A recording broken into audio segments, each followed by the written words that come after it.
Morjes and welcome to Finnish black metal review. Since all of you are not very big fans of Finnish accent, let's just switch to more Rauta type of accent and let's get this show going on. So what we have here is Ride for Revenge with their latest album. Not exactly new one because this one was released already in 2018 as a digital only release.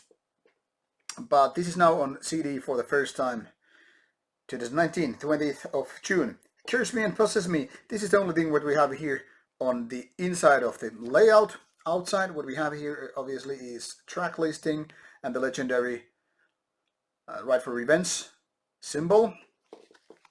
Then the very minimal cover booklet having the song title, the statue as a cover, and the inside some lyrics for your reading pleasure.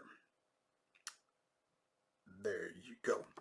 And finally, on the outside, we have the lineup for this interesting underground band. Those of you who are already familiar with the Red for Revenge style are not gonna be surprised, positively or negatively, I guess, with the album's music, because it is what it is. It's Right for Revenge, 110% pure.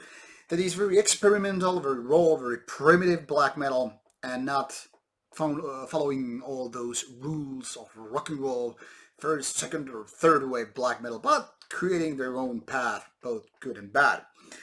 Now, Right for Revenge has always been a kind of a band that has been going to their places. I mean, it doesn't matter if they're like, do not go there, do not trample this grass, and they're like, peace out, we're gonna do what we feel like. And that is the great thing of this band. I mean, they sound very unique, they're not like anything else out there. Now, when it comes to the riffs, some of them are more familiar, with kind of a typical black metal, if there's word for that in the first place. More or less kind of a second wave thing with some reminiscent of the first wave. Definitely not anything modern. So some of the parts are like beyond black metal, outside of black metal, but it's definitely black metal still, nevertheless, with these riffs and even noise-like influences. Singing the song is basically creating very typical Right for Revenge. I mean, there is no typical Right for Revenge album as such, but I mean, it's very raw, very energetic, uh, very primeval kind of stuff. And those of you who are or have been liking the previous albums, well, I would say this is very much delivering you what you're expecting.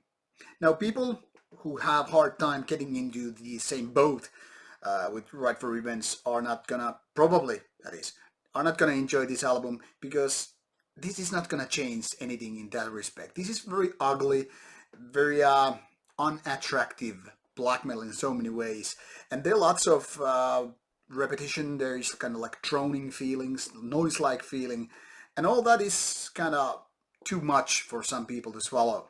Now, there is quite a big diversity with some of the songs on this album as well, because some of the tracks are very short and some of them are just way too long. For example, the track which is called, I think, what is it again? Where it is? Horror in Heat. I would have to check it out because my mind never remembers this name after a while.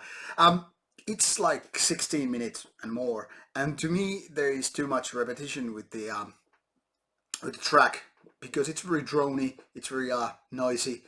But then again, there is this kind of sinister feeling with the track as well. But I prefer more, let's say, kind of simple, less repetitive approach, where I think Right for Revenge shines more. And what I think is the great thing about this album is that it's really, like I said, it's a unique, it's kind of a snowflake kind of a thing, and that is what makes this album and the band interesting. And it's not afraid to tackle some of those topics with different kind of angle than so many bands that are more or less kind of a safe black metal beds, especially coming from Sweden and Norway, which are kind of like same thing, repeated all over again and kind of like copycatting each other and whatever. And Right for Revenge is like, oh, just we do our stuff, and it's not gonna be the stuff you are very much used to. What can I say? Go to check out the samples. That's the only way you're gonna figure out whether or not this is your cup of tea or piss. And should you be already fan of Right for Revenge, well, we have that Harold Mender of Right for Revenge interview out there. So go to the interview section and check out that interview. You should be interested in that if you're interested in the music as well. Thank you for watching, and see you soon with more Rauta reviews coming your way.